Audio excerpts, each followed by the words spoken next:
I wasn't supposed to be home. That was the whole point. She'd planned the timing so carefully. Her girls' weekend aligned perfectly with a school trip I was chaperoning. For hours away, 3 nights gone. It was clean, it was clever. Too bad the school bus broke down. I walked through our front door at 1:14 a.m., keys jangling, exhausted and gross, ready to shower and collapse. I didn't even notice the silence at first. Not until I passed the living room and realized the throw blanket was folded in a way she never folded it. Like someone had tried to copy her and failed. I dropped my bag. That's when I saw it, on the kitchen island. Just sitting there. A single cufflink. Silver. Engraved. Not mine. My first instinct was confusion. Not anger. Not jealousy. Just confusion. Why would a cufflink be here? Why only one? I picked it up. It was warm. Like someone had held it recently. That's when I noticed her wedding ring. Sitting next to it. Not in the jewelry dish. Not tucked into her travel case. Just laid out, beside the cufflink, like a display. That's when my hands started shaking. I whispered her name, even though I knew she wasn't home. Checked the bedroom. Sheets perfect. Her pillow untouched. Then I opened her closet and saw it. Her red weekender bag. Still there. Still zipped. She never left. She never went anywhere. I was supposed to be the one gone. And I was, until the bus broke down. Until fate shoved me through our door 2 days early and handed me that cufflink like a receipt. So where was she? Who was he? Why was her ring off? I didn't sleep. I didn't eat. I sat on the couch until sunrise holding that stupid silver cufflink and asking myself 100 questions I didn't want the answers to. At 7:46 a.m., I got a text from her. Hey babe, reception was spotty, sorry. Morning hike today. Hope the trip's going great, face blowing a kiss. No punctuation. No detail. No soul. And she didn't know I was home. Not yet. But I was already making decisions she wouldn't see coming. I didn't respond to her text. I didn't need to. Because for the first time in our marriage, I had an advantage. She thought I was somewhere else. And that gave me the rarest currency a betrayed husband could ask for, time. I left the cufflink and the ring exactly where they were. I wanted her to see what I saw, to feel what I felt when I walked into that kitchen. I didn't confront her. Not yet. I went to our guest room, closed the door quietly, and started planning. See, I'm not the explosive type. I'm not going to scream in your face or key your car. But what I do have is patience. The kind of patience that comes from years of being overlooked, underestimated, even pitted. I was the nice guy. The safe one. The one who stayed late to fix her printer, who held her heels at events, who never asked for anything because, you're just easy, Delvin. Her words. Not mine. So now, I decided to be patient for me. I waited until noon. She still hadn't come home. But I noticed something strange. Her location wasn't updating. We'd shared our locations for years, mostly out of habit and convenience. I opened the app, and nothing. Location not available. My stomach dropped. That was new. I knew what that meant. She'd turned it off. Manually. But not before I found the last ping from the night before. A hotel downtown. Not in the mountains. Not on a trail. A hotel. One I recognized because it was near her office, an expensive place with champagne at check-in and valet parking. I'd taken her there once for our anniversary. Now it was her turn. I threw on a hoodie, grabbed my keys, and drove. I didn't know what I expected to find. Maybe her car in the parking lot. Maybe nothing. But when I pulled in, I saw it. Her blue hybrid. Parked under a tree. Still had the bumper sticker she made me get that said, "Rescue dogs over diamonds." I almost laughed. I walked into the lobby like I belonged there. Sat on one of those ridiculous velvet couches and just waited. 10 minutes. 20. An hour. And then, there she was. Not with her friends. Not in hiking boots. Not in a rush. She stepped out of the elevator wearing a navy blue dress I'd never seen before. Holding a coffee. Talking to a man in a suit. Tall. Clean-shaven. No wedding ring. And the worst part? She touched his arm when she laughed. Lightly. Like muscle memory. They walked right past me. She didn't even see me. I sat there frozen. Not with rage. With heartbreak. Because right then, I realized something. I wasn't just watching my wife cheat. I was watching her live. Like this was the real her. Unburdened. Untethered. And for the first time, I didn't feel like her husband. I felt like a footnote in her story. So I didn't follow her. I went home. And I made 3 phone calls. One to a locksmith, one to a lawyer, and one to a storage company. The plan had already begun. By the time Kira walked through the front door that evening, Everything she thought she knew had shifted. She just didn't know it yet. I was already gone. Not out of town. Not hiding. Just gone from her world. The fridge was cleared. My clothes were gone. My books, my guitar, even my ugly mug she always hated. All of it vanished. The ring was still on the counter next to that lone cufflink, like a gravestone next to fresh dirt. She texted me first. Not a call. Not panic. Just a casual. Hey babe, home. Where are you? I didn't answer. 5 minutes later, she called. I let it ring once, then sent it to voicemail. Then again. Then again. By the fourth call, her tone had changed. I could hear it in the messages she left. Confusion turning to nerves. And then the last one, pure alarm. Delvin, this isn't funny. I don't know what you're doing, but I need you to call me. Now. Still, I didn't answer. Because I wasn't interested in yelling. I was interested in letting silence do what my words never could. Make her feel the weight of what she broke. I had spent that day doing more than packing. The lawyer I spoke with had been a quiet referral from a friend who'd gone through something similar. He was precise, efficient, the kind of guy who smiled without warmth and asked questions like, did she spend marital funds during the affair? And do you want to go nuclear or just clean? I chose the middle ground. Not scorched earth, but not gentle either. In our state, adultery isn't just a personal betrayal. It's leverage, especially when there's financial misconduct. And Kira? Well, she had charged the hotel room to our shared credit card. I had screenshots, timestamps, the last known location ping from her phone, and even one of the hotel's valet attendants willing to confirm who she left with. The lawyer was already preparing the motion. I'd moved most of my savings to a new private account, changed passwords, froze joint cards. I'd spent years being the harmless husband. Now that was working in my favor. That night, I watched the security cam I'd forgotten we even had in our hallway. I'd never cared to check it before. But now, seeing her step inside, confused, then slowly spiraling as she noticed what was missing, it was surreal. She walked room to room, calling my name, opening drawers. I watched her go back to the kitchen and stare at the ring she had removed so easily, now lying there like a curse. Then she slumped to the floor. That was the moment it hit her. Not that I was angry, not that I knew, but that I was done, and I hadn't said a single word. The next morning, she was at my parents' house by 8 a.m. I know because my dad texted me a single sentence. She's here, and she's crying. He didn't say more.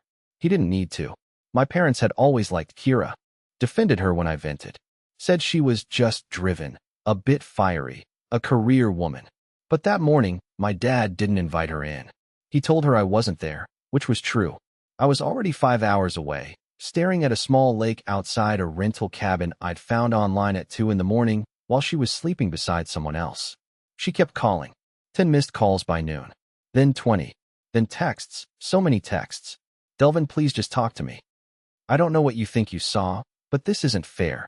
We need to talk. Stop punishing me like this. I made a mistake, but this is cruel. That one made me pause. Cruel? What was cruel? That I didn't scream at her? That I didn't make a scene? That I didn't beg her for an explanation she clearly rehearsed? No. Cruel was the way she smiled at that man outside the hotel. Cruel was turning off her location. Cruel was slipping off her wedding ring like it meant nothing and thinking I wouldn't notice. But I noticed everything now. That afternoon, she tried logging into our shared banking app. Denied. She tried using the joint card at a gas station. Declined. She texted me again, this one more frantic. What are you doing? Why are our accounts locked? I didn't respond. Instead, I sent her one single email from my new account. No greeting. No signature. Just a PDF attached and 2 lines of text. I know everything. Read the papers. My attorney will be in touch. The document was a clean, brutal draft of a divorce filing. Adultery cited. Financial misconduct included.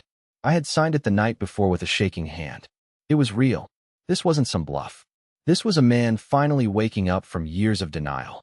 She replied in 2 minutes. Delvin, don't do this. Please. Let's talk before lawyers get involved. You're being dramatic. That word, dramatic, was the match to the gasoline. I took a deep breath. For a moment, I wanted to break the silence. I wanted to unleash everything I'd swallowed for years. The dismissive smirks. The way she flirted with guys in front of me and laughed it off. The nights she came home tired and barely looked at me. But no, that was the old me. The guy who begged for attention. The guy who waited for crumbs and called it love. This version of me? He didn't argue. He documented. He acted. And now, she was the one unraveling. Calling friends. Blaming the pressure of work. Saying it was just one night and not what it looked like. But I had the hotel receipt. I had the cufflink. And soon, I'd have my freedom. I didn't expect her to spiral that fast. Within 24 hours of sending the divorce papers, she was on damage control. Not with me. No, I was past caring, but with everyone else. Friends, family, co-workers. She must have realized how serious I was when the lawyers served the official notice at her office. Not at home. At her office. According to a former colleague of hers, who I hadn't spoken to in over a year, but who randomly DM'd me that afternoon. Kira had a meltdown in the conference room. Through her phone, screamed something about, how could he do this to me? Like I was the one who broke vows at a hotel under a fake excuse. Like I was the one who lied through my teeth while taking off a ring that symbolized forever. But here's where things took a sharp, unexpected turn. That same coworker? She wasn't just a bystander. She told me she had seen Kira at the hotel before. Twice. Different weekends. Same man. It wasn't just one night. It wasn't a slip. This was a pattern. Planned. Practiced. Executed. That's when I knew. I had only scratched the surface. I asked if she'd be willing to speak to my attorney. She didn't hesitate. Turns out, Kira had been bragging about her mystery guy to a small circle at work. No names, just hints. But enough to piece together a timeline. Weekend conferences. Girls' trips. Late meetings. All lies. Stacked one on top of the other, rotting from the inside. And she never thought I'd find out because I was the quiet one. The patient one. The one she could talk over, nod past, dismiss with a kiss on the cheek and a promise she had no intention of keeping. But now the mask was slipping. Her closest friend, Miranda, called me out of the blue. This was someone who once toasted our engagement, who helped plan our wedding playlist. She called me crying, not because she felt sorry for me, but because Kira had dragged her into the web of lies. Said Miranda knew everything, that everyone does this, and that I was too sensitive to handle modern marriage. Modern marriage? I was livid, furious, but I didn't explode. I didn't reply to Kira's dozen texts. I didn't respond when she tried to FaceTime me at 2 a.m., sobbing in the dark, whispering my name like that would erase everything she'd done. Instead, I updated my attorney with the new witnesses. I took the screenshots. I saved the voicemails. I made sure the man she lied with would be named in the proceedings. Why? Because if you're going to lie that boldly, you don't deserve a quiet ending. She thought silence meant weakness. But she forgot something crucial. Silence leaves room for strategy. 3 days after the legal notice hit her desk, Kira did the unthinkable. She went public. She posted a long, carefully worded message on her Instagram story, the same account where she used to share vacation selfies and fake happy anniversary captions. Now, suddenly, it was a confession. Or something like it. A soft focus picture of a sunrise. White text overlaid. That classic passive-aggressive tone wrapped in faux vulnerability. Sometimes we make mistakes when we lose ourselves. I hurt someone who didn't deserve it, and I'm taking time to reflect. Please respect our privacy while we navigate this difficult chapter. A mistake. A chapter. Not infidelity. Not betrayal. Just vague, glossy words designed to save her image. I watched the story disappear after 24 hours, like none of it ever happened. But the damage was done, and not to me. See, the problem with playing the sympathy card is that people know when you're faking it. Especially the ones close enough to have heard the real story. And especially when you have a history of manipulating people behind the scenes. Within hours of her post going up, my inbox started filling with messages. Old friends, her coworkers, even one of her bridesmaids. People I hadn't spoken to in years suddenly felt compelled to tell me things I wish I'd never needed to hear. Like how she once bragged, during her bachelorette weekend, about how marriage is a game if you play it right. Or how she kept a separate emergency phone. Yes, a literal second phone, only used when she traveled. Or how her mystery guy wasn't just a fling, but a client she'd been seeing for over a year. A married client, with a wife and 2 kids. That last detail, that broke something in me. Because it meant she'd looked me in the eyes, countless times, kissed me goodnight, joked about how crazy life gets, and still made a deliberate decision to betray two families. Not just one. I started to realize the apology wasn't for me. It wasn't even for the people who knew the truth. It was for him, the man she cheated with, the one she knew might panic when the divorce papers went public, when the lawyers named him, when his own wife found out. The post was a signal, a shield, a soft landing in case he bailed. But I wasn't done. I made sure his wife found out. Not out of cruelty, but out of decency. She deserved to know, just like I had deserved to know. I didn't send it anonymously. I wrote her a direct, respectful message, attached with timelines, screenshots, receipts. I gave her the truth, clean, brutal, undeniable. She replied 4 hours later with one line. "You have no idea how long I've suspected. Thank you." Kira had no clue what was coming. She thought she was controlling the story. She thought she could spin the truth into something palatable. She didn't realize the other woman and I had just started talking. And what we were about to uncover together, that would change everything. When I say that talking to his wife changed everything, I mean it. Her name was Adrian. I wasn't sure what to expect when I messaged her. Maybe rage, maybe denial, maybe silence. But what I got was someone so calm, so steady, it was almost eerie. Like she'd been waiting for someone to confirm the thing that had been rotting in her gut for over a year. We agreed to talk by phone. She sounded tired. Not broken, just numb. Like someone who'd been slowly drowning and finally touched solid ground. She told me she'd suspected her husband, Nathan, was cheating since last October. Business trips that ran too long. His sudden interest in expensive cologne. Deleted texts. But the thing that really broke her trust? The hotel charge. That same hotel. Same weekend as Kira's so-called girls' trip. She confronted him. He gaslit her. Swore it was a client meeting. Swore she was paranoid. And she believed him because she wanted to. Until now. I told her everything I knew, and then she told me the parts one hadn't seen. Turns out, Nathan and Kira weren't just having some random, secret affair, they'd been planning to leave us. Seriously. They had a shared email account they used to send messages to each other. Adrian had found it months ago, but couldn't access it without raising suspicion. But after my warning, she got in. And she shared the contents with me. And what I read, I can't even begin to describe how sick it made me. Kira had been calling our marriage dead weight in those messages. Saying things like, he'll never leave unless I push him, and I've tried to make him man up, but he's just comfortable being small.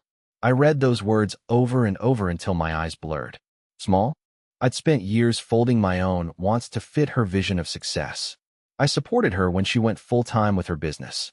I helped clean up after her launch parties, smiled through the fake smiles, held her hand in rooms full of people who didn't even look at me. I thought I was being a good partner. She thought I was small. But the worst part came next. In one email, dated just 3 weeks before the girls' weekend, she wrote this to Nathan. "I think he suspects something. If he finds out, I'll just make him look crazy. You know how sensitive he is. He won't fight back."